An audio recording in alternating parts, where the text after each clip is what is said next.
What's up, everyone? Welcome to this day of Philly sports history for July 3rd, 2023. I'm your host, Jim Montgomery. Another day of the Philly Lovable Losers Tournament. Another big upset. More on that later. But first, Phillies dropped 2 of 3 to the Nationals over the weekend, losing 5-4 yesterday after a great start, too. I mean, they jumped on them early. Ranger just missed some pitches, and then some errors in the outfield cost them in an inning they should have been out of.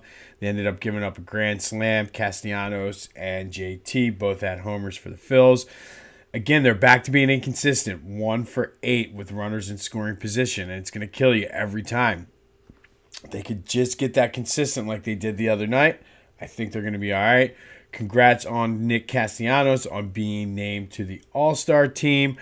I think the All-Star game is less than 2 weeks away, so it should be fun. It's always a good time to see the game's best. I'm excited to see Ohtani, and just the fact that Angels games are on so late that I don't really get to watch him. Excited to see that, but Phils are off today before heading down to Tampa to take on the Rays, who one of the best teams in baseball, so we'll see what the Phils got. All right, a couple quick Sixers updates. Apparently, Damian Lillard wants to go to Miami, and the Sixers are not. Apparently, they came out and said, we're not opposed to being involved in this trade if we can somehow ship Harden somewhere. But they are holding firm, which I like this. They're holding firm to that asking price. They're asking for a lot for Harden, and rightfully so. And they are willing to do what happened with Ben Simmons and just let him sit out.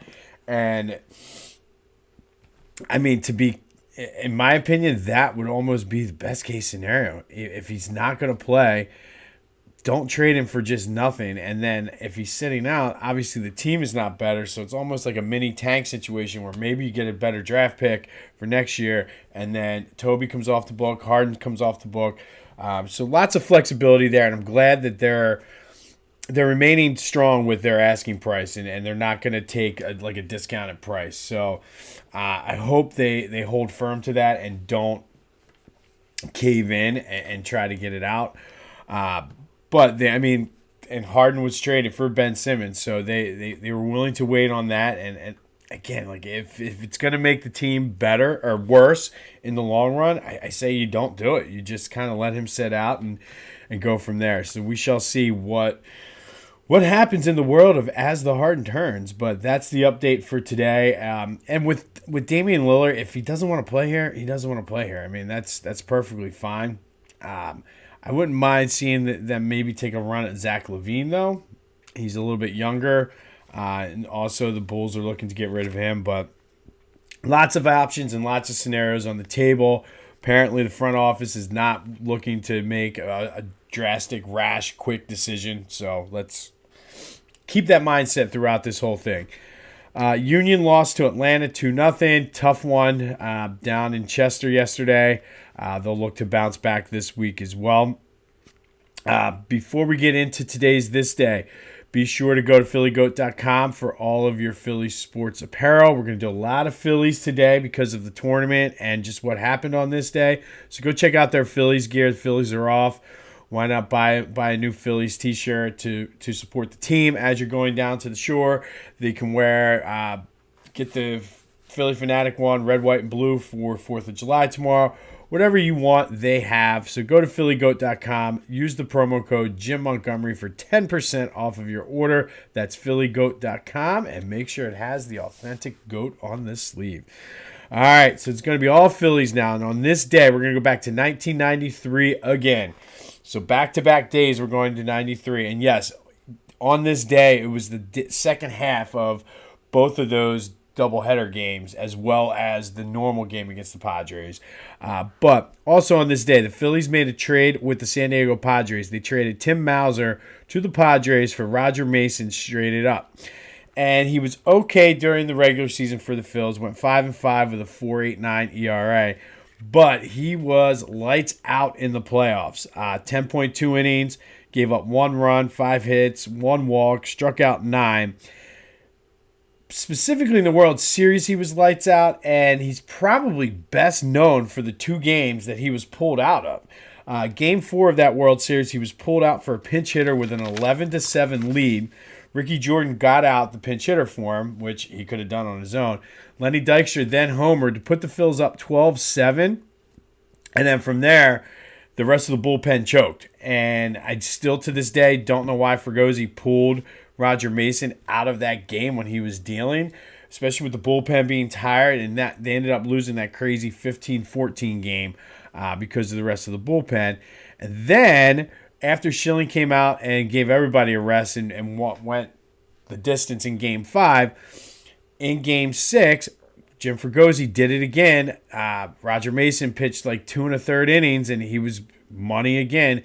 Pulled for Larry Anderson with 1 out in the 8th of Game 6, which again, no harm, no foul. But then ultimately that led to Joe Carter hitting the home run off of Mitch Williams. And again, hindsight is easy to have now. We have, how many years has it been? 30 years, 40 years since that team won or played. But man, 2 games in that series that Fergosi's questionable pulling of Roger Mason. And who knows what would have happened. Maybe you give Mitch the rest and don't bring him in, save him for a Game 7 and bring Larry Anderson in, just leave Mason go. I don't know. I still to this day, it kind of brings me a little bit of anxiety and boils my blood a little bit. But we shall move on. On this day, the Phillies traded for Roger Mason, who ended up being an integral part of the World Series run while they were there, pitching lights out, and maybe they would have won if had Fregosi left him in. All right, we are not done with the 93 Phillies. It's been a 93 Phillies kind of weekend. This is the anniversary of that crazy doubleheader. But before we get into today's matchup for the Philly Sports Lovable Loser Tournament, a couple things. First, be sure to go out and vote. I know a lot of people, I'm seeing a lot of likes, and I know people are listening because I'm seeing the analytics. Make sure you're voting. Make sure you're voting for your team that either broke your heart the most, or your favorite team that never won a championship. So be sure you're voting, sending me messages. We're getting a decent amount, but I know there's more people listening than are voting. So please make sure you're voting and listening. All right, yesterday's matchup pitched. Let's start that over. Yesterday's matchup pitted the 1976-77 Flyers, who were our 1 seed in the Flyers Regional, against the 85-86 team, who were the 8 seed. They were the team that were coming off the tragic loss of, or dealt with the tragic loss of Pelle Lindbergh. Well, 2 games into the tournament, 2 number 1 seeds out. The 85-86 Flyers also pulled off the upset of the 76-77 team, getting 60% of the vote. So 2 games in, we have 2 8 seeds moving on to the second round. All right, there will not be a 1 seed upset today because to keep consistent with what we've been talking about today, we are going to go to the Phillies Regional. And today is the number 2 seed 1993 Phillies taking on the number 7 seed 2011 Phillies. Now, we all know that 93 team went and lost the World Series in heartbreaking fashion to the Blue Jays with Joe Carter hitting the home run in Game 6, the walk-off.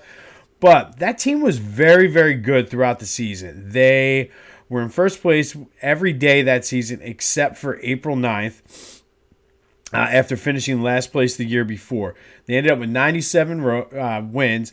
Their nickname was Macho Row because they were all just a bunch of beer belly, scraggly looking guys. But they were a very good team. They led the National League in runs scored, at-bats, hits, doubles, walks, on-base percentage, total bases. And everybody talks about that lineup with Dykstra, Dalton, Kruk, Hollins, all those guys, Incaviglia, Jim Eisenreich, Milt Thompson, Morandini. Everybody talks about them. However, I think what gets lost in there is just how good their pitching was that year, specifically their starting pitching. They led all of Major League Baseball in complete games, innings pitched, and strikeouts. So it was not just like, let's just outscore all the teams. Now, there were games where there were some shootouts, but for the most part, they're pitching. And I mean, we know what happened at the end, but Mitch Williams was great throughout that whole season. And just that whole team, there's so many memories. We talked about the doubleheader ending at 441. You have Milt Thompson's catch that robbed the grand slam. Between Kruk, Dalton, Dykstra, all those guys, they were fun to be around. Sweating it out in September. You had grand slams to win games, walk-offs, you name it, they had it. And obviously we know they had that great epic NLCS against the Braves, which I heard Kruk talking about the other day. He was like, we knew we couldn't beat the Giants, so we were glad that the Braves won. We knew we had a shot to beat them, which is it was refreshing to hear because we were all thinking the same thing. We're like, there's no way you're going to beat the Giants. But to hear him say, like, it was very refreshing to hear the honesty of that. Like, they're like, we were scared of the Giants. Like, we knew we had trouble. And then the Blue Jays. So this was one of our World Series losers. So they got the number 2 seed taking on the number 7 seed, an equally, maybe not equally, but in a different way, equally frustrating team than 2011 Phils. They were 102 wins. It's the team record for wins in a season. The year Jason Worth had left, but they re-signed Cliff Lee, so they had the 4 aces. You had Holliday, Lee, Oswalt, and Hamels. Best record in all of baseball that year. They had Placido Polanco and Shane Victorino were their all-star game position players. Holliday, Cliff Lee, and Cole Hamels were all-stars for their on the pitching staff, and they just pretty much dominated the league all year. But the one thing that kind of killed this team is much like this year's Phillies team. They went through spells where they could not knock runners in when they got on base, and they kind of had their own issues heading into the end of September and into the playoffs. They ended up losing to the Cardinals 3-2 in the first round of it was the NLDS. I was at Game 5, and that was when Holliday gave up 1 run in the first inning, and then nobody could do anything. They lost 1-0. It was ultimately the end of that whole era when Ryan Howard's Achilles busted. So, like I said, disappointing, but in a different way because the expectations were much higher for this 2011 team, but everybody fell in love with this 93 team. So, who wins? And again, use your own criteria. You tell me. Go to all the social media, TikTok, and Twitter, Jimbo_Mott. YouTube, if you're watching this, but it's also Jimbo_Mott. Instagram, Philly Jimbo. If you're friends with me on Facebook, leave a comment wherever you're watching, whether it's Apple, wherever.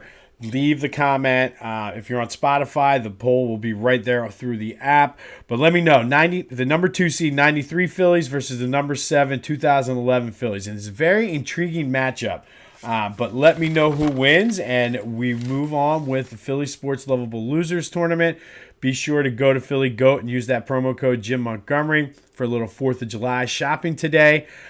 Phils are off, so it's going to be a slow, easy, relaxing day. Everybody kind of recover from the weekend and then get ready for more partying tomorrow. But again, if you are having a barbecue today, please be safe. We'll have more updates on As the Harden Turns. But go have yourselves a Monday. This has been This Day in Philly Sports History. I'm Jim Montgomery, and until next time, I'll see you when I see you.